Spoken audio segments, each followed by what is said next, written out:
everyone. Nice to meet you. Let me introduce myself. My name is Joane Serrano, the second author. I'm a professor and currently the Dean of the Faculty of Management and Development Studies. So this is more of a exploratory and possibility that I'm presenting to you because we're very supportive of the initiative on CEOP, Rob. So we actually, last year, we actually did a series of workshops among my program chairs, and we tried to find out the use of immersive technology in our programs. So this is actually the result of that. Okay, so let me just go through this because my research assistant prepared it. So anyway, we know the background. There's really a need since there's a need for graduates who possess critical thinking and problem-solving skills, it's said that immersive environment will actually address some of this.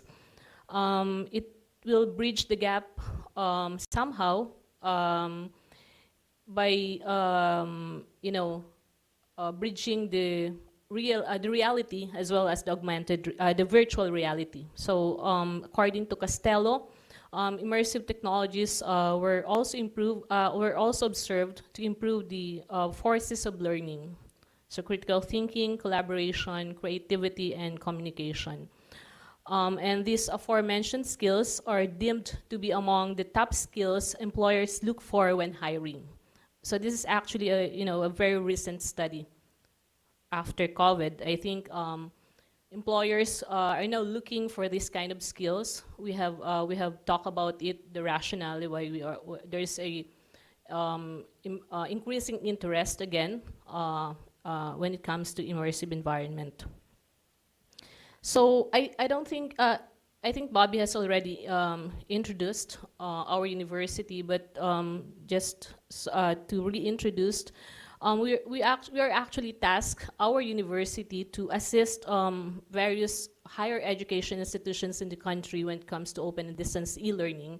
And I think going into immersive environment as a niche would actually be beneficial for us to somehow address or accomplish this particular mandate.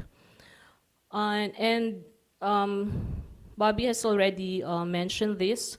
So let me just go through these slides. I'm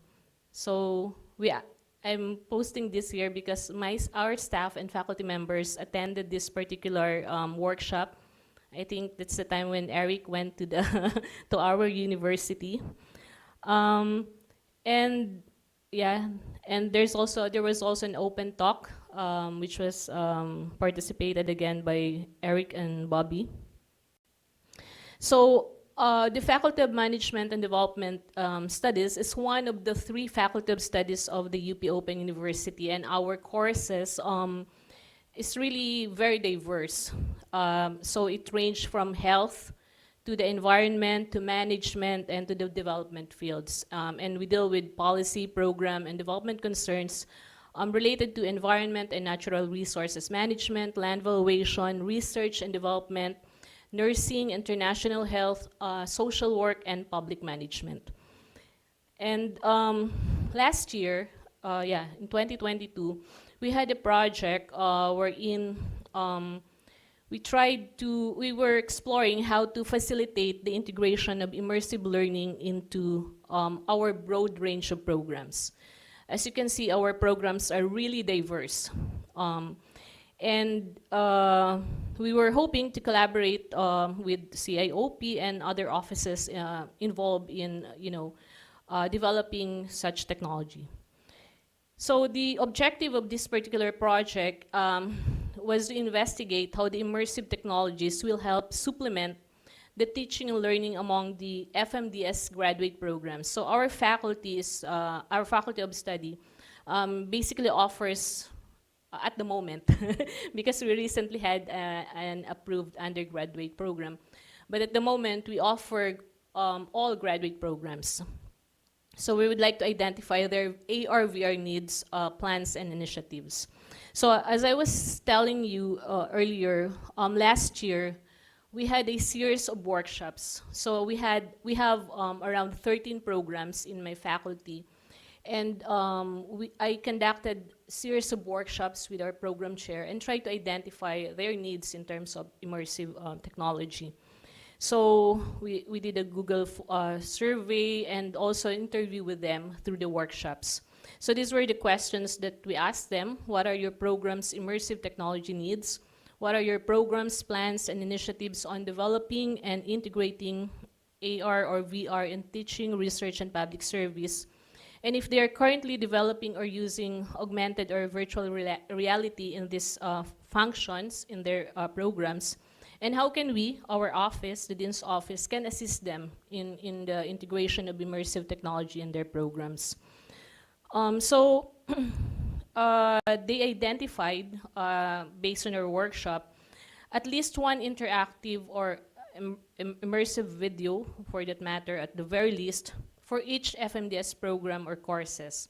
So we were targeting this year for that to happen. So I'm looking at Bobby if he will help us.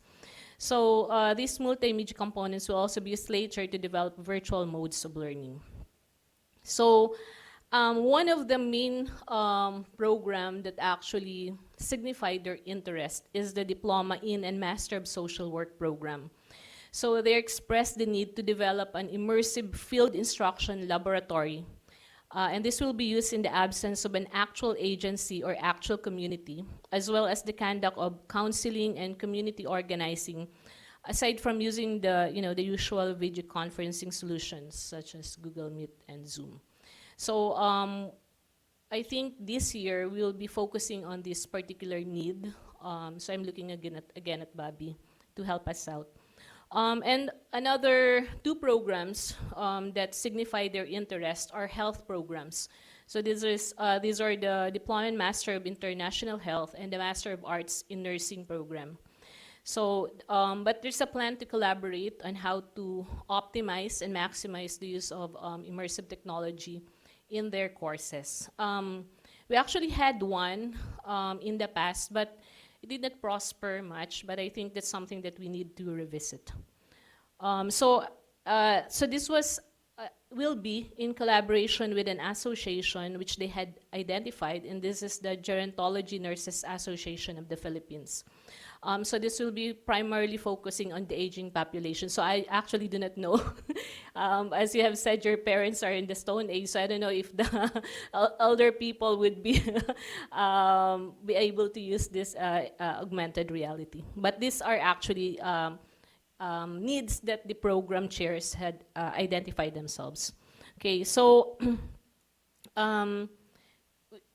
I actually requested our faculty members and research assistants to attend the workshops conducted by Eric, because some of them were asking how will they be able to apply this particular technology in their courses.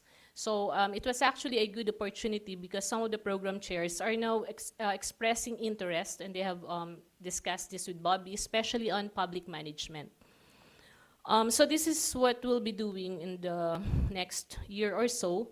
So of course, collaborate with, so this is actually CIOP, but of course, ICTADO will also be involved, and the Multimedia Center, and identification of topic for each course or program where immersive learning can be implemented.